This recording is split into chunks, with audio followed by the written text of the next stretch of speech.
मित्रांनो, तुमचं साहिल मुल्ला व्लॉग्स या यूट्यूब चॅनलवरती पुन्हा एकदा स्वागत आहे. काल अखिल भारतीय बैलगाडा संघटना पश्चिम महाराष्ट्र मर्यादित काही नवीन नियम लागू करण्यात आलेले आहेत.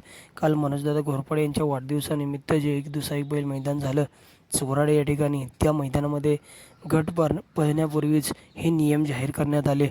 आजच्या मैदानासाठी अखिल भारतीय बैलगाडी शर्यत संघटना महाराष्ट्र राज्य यांच्या वतीनं जे नियमावली तयार झालेली आहे त्या नियमावलीनुसार आजचं हे मैदान संपन्न होणार आहे. त्यामध्ये पहिले नियम आहेत. त्यामध्ये पहिला नियम आहे पंचांचा निर्णय अंतिम आणि अंतिम असणार आहे.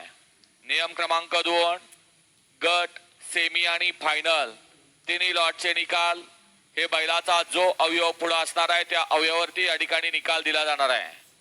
नियम क्रमांक 3, गटाला सामना झाला, सेमीला संधी आहे आणि सेमीला सामना झाला, दोघात संगनमत करावं लागणार आहे.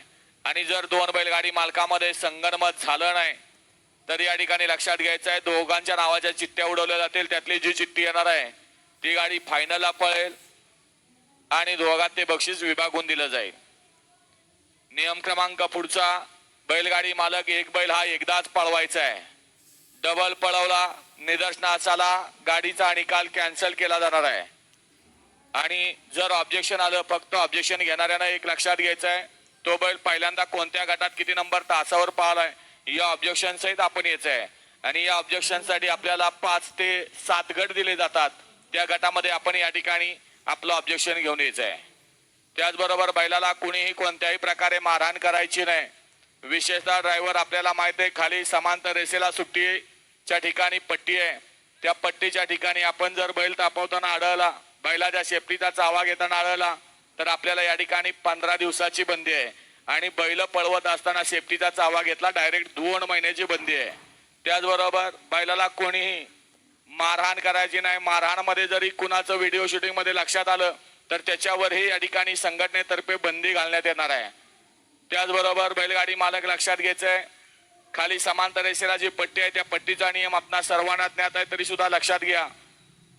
पाय पुढाला तो सुट्टी मेकरचा असो किंवा बैलाचा असो त्या ठिकाणी निकाल हा कॅन्सल केला जाईल. त्याचबरोबर आता नवीन चालूला जे 4 नियम झालेले आहेत त्यामध्ये सर्वात महत्वाचा नियम आहे तो पावतीचा. बैलगाडी मालक आपण आपल्या नावाच्या पावतीवरच पळायचं आहे. आपण दुसऱ्याच्या नावाच्या पावतीवर पळाला, ऑब्जेक्शन आलं, सक्सेस झालं, गाडी बाद. त्याचबरोबर दिनांक 26 मे अखेर म्हणजे दुपारपर्यंत जे या ठिकाणी बैलांचे व्यवहार झालेले आहेत, विशेषतः उत्तर महाराष्ट्रातनं ज्या बैलांची खरेदी झालेली आहे तीच बैल या ठिकाणी मैदानामध्ये पळतील. त्यामध्ये आपल्याला या ठिकाणी खरेदीचा जो काय बॅनर असेल किंवा खरेदीसाठी आपण जे ऑनलाईन पैशाचा व्यवहार केला असेल ते या ठिकाणी संघटनेकडे किंवा आयोजकांच्याकडे आपल्याला दाखवावं लागेल. त्याचबरोबर उत्तर महाराष्ट्रातला कोणताही बैल या स्पर्धेमध्ये सहभागी होणार नाही, कारण पश्चिम महाराष्ट्र मर्यादित आजची शर्यत आहे. त्याचबरोबर पश्चिम महाराष्ट्रातली बैल पळत असताना करारातला कुठलाही बैल पळणार नाही याची नोंद घ्या. ज्याचे व्यवहार पूर्ण झालेले आहेत, जो मालक आपला इथला झालेला आहे की ज्यांनी तो बैल विकत घेतलेला आहे तोच बैल आजच्या मैदानामध्ये सहभागी होणार आहे याची बैलगाडी मालकांनी नोंद घ्या. आणि विशेषतः पावती, पुन्हा एकदा पावतीचा नियम आपल्याला सांगतोय की आपण या ठिकाणी जे आपल्या संघटनेने नियमावली तयार केलेली आहे त्यामध्ये आपण आपल्या नावावर पळायचं आहे.